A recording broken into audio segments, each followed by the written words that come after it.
So Good Works has a broad purpose, a broad mission, and that is to connect people from all walks of life with people struggling with poverty so that the kingdom of God can be experienced. A lot of our mission is connecting people with people and seeing what can happen in those relationships for the good of both participants.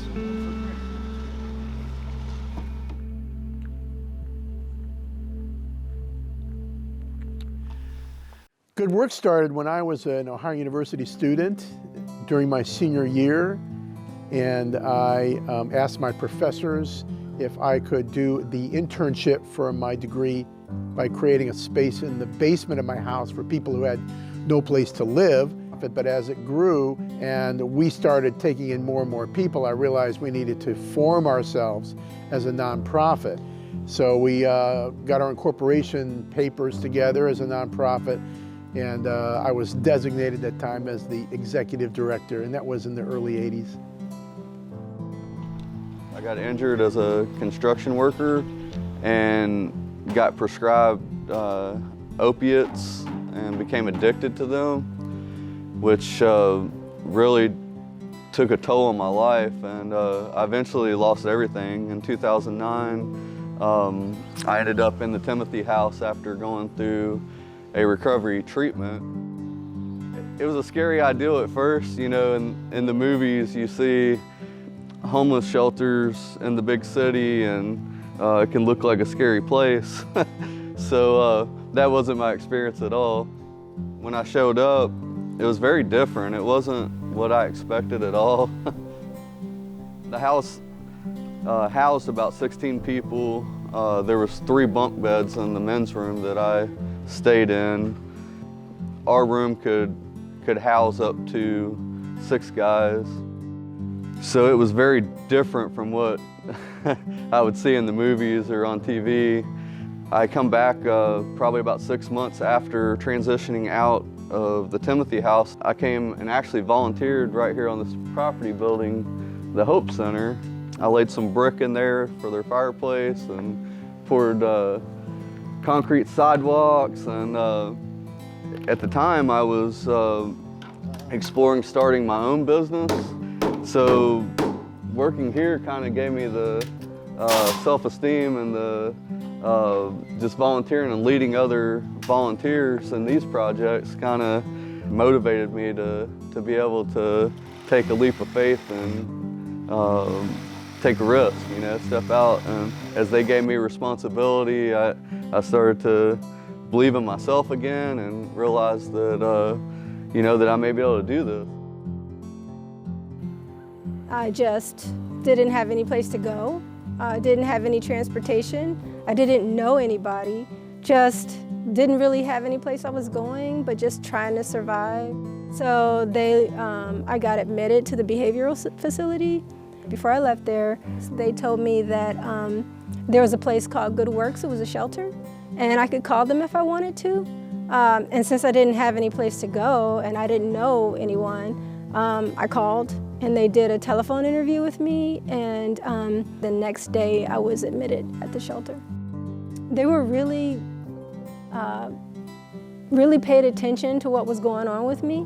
They gave me individual attention and specific to what I was dealing with. And so they did a whole lot more than just provide food and beds. Like, there was a whole new dynamic of welcome into community, and even the residents were welcoming. They were cooking meals for each other, and they actually gave me a formal invitation, not like, okay, it's time to eat, but like, hey, come on, we're getting ready to eat, you know, and this is what we're having, and you know, we're gonna all come and sit in here and things like that. And so it was really welcoming. I do some administrative tasks, but more than that, what I really love is that just like I was receiving that individualized, just, you know, for me type caregiving type help, I'm able to be very personal with people.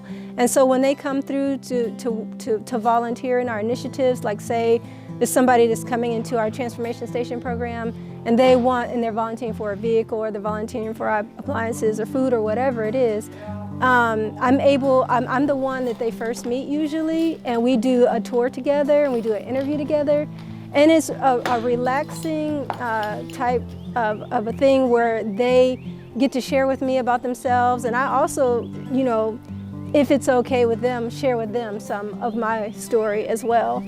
And so I think it's a really good way of making people comfortable and offering them sort of like what I was offered. Our mission is to connect people of all walks of life to people in poverty so the kingdom of God can be experienced. And you know, really it's my story. I not only was given a new chance to start all over and was given hope and a future, but also when I first come in, I was kind of hopeless. I really didn't know how all this would work out, and but each day I was given a little more hope and was encouraged a little more. And so, you know, the mission has been played out in my life. I've definitely experienced the kingdom of God through the process, and have really been given recovery, hope, future. For me, this is the best job that I could ever have, because the heart of it is to love God and love people. And I can't think of anything better than that. And all the time, we are trying to assess what is the best way to do that. Letting people know that when you're coming in to work with us, no matter what the capacity that you're coming in at, whether your person is coming to volunteer because you want to help or you're coming to volunteer because you are needing something, that everybody is giving and everybody is receiving. And I just really like that nobody is coming in as, well, I'm this needy person and I need something, so, you know, I'm here.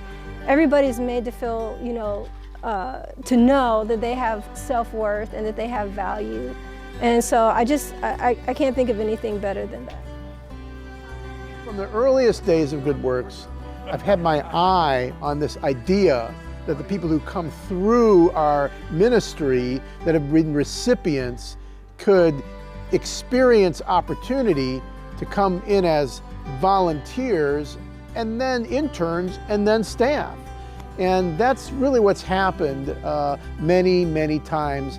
It's just beautiful to watch how people start out, oftentimes as residents. They come back either as volunteers, sometimes as interns, and then sometimes we get to hire them on the full-time staff.